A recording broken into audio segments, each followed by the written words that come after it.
సాధారణంగా ప్రజలు అనుకుంటూ ఉంటారు, అల్లాహ్ అని ముస్లింలు రోజుకి 5 పూటలు పిలుస్తూ ఉంటారు మస్జిద్ నుండి. అల్లాహు అక్బర్ అని పిలుస్తూ ఉంటారు. అందులో అక్బర్ చక్రవర్తి పేరుని పిలుస్తున్నారు ఏంటండి? అక్బర్ ఏమైనా దేవుడా ఏంటి అని అపోహకు గురవుతుంటారు చాలా మంది. వాస్తవానికి అక్బర్ ఒక రాజు, చక్రవర్తి. ఆయన దేవుడు కాదు, దేవుని యొక్క నామము ఆయన పెట్టుకున్నాడు అంతే. అల్లాహు అక్బర్ అంటే అల్లాహ్ చాలా గొప్పవాడు. ఎంత గొప్పవాడు? ఆయన ఎంత గొప్పవాడు? ఎటువంటి స్తంభాలు లేకుండా ఆకాశాన్ని నిలబెట్టాడు. భూమి, సూర్యచంద్ర నక్షత్రాలను ఖచ్చితమైన లెక్కల ప్రకారం నడిపిస్తున్నాడు. భూమి ఆకాశాల్లో ఉన్నటువంటి సమస్తాన్ని సృష్టించి పరిపాలిస్తున్నాడు. ఎంత గొప్పవాడండి ఆయన! ఒక వ్యక్తి ఎటువంటి ఆధారము కిందన లేకుండా బ్రిడ్జి కడితే, ద గ్రేట్ లండన్ బ్రిడ్జి అని చెప్పి, ఆ బ్రిడ్జి కింద ఎటువంటి ఆధారాలు, పిల్లర్స్ లేవు, నిలబెట్టాడు అని చెప్పి ఎంతో గొప్పది అనుకున్నారు.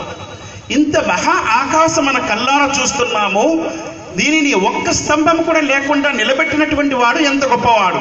అందుకే రోజుకు 5 పూటలు అల్లాహు అక్బర్ అంటూ ఉంటారు. అల్లాహ్ చాలా గొప్పవాడు, అల్లాహ్ చాలా గొప్పవాడు. అంతకంటే గొప్పవాడు మరి ఇంకెవరూ లేరు.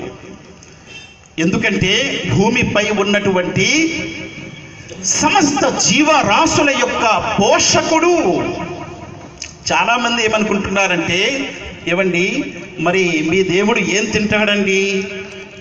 అల్లాహను ఏదైనా పెడుతూ ఉంటారా? మీ దేవుడి దగ్గర ప్రసాదాలు అవి పెడుతూ ఉంటారా? దేవుడికి ఏమైనా పెడుతూ ఉంటారా?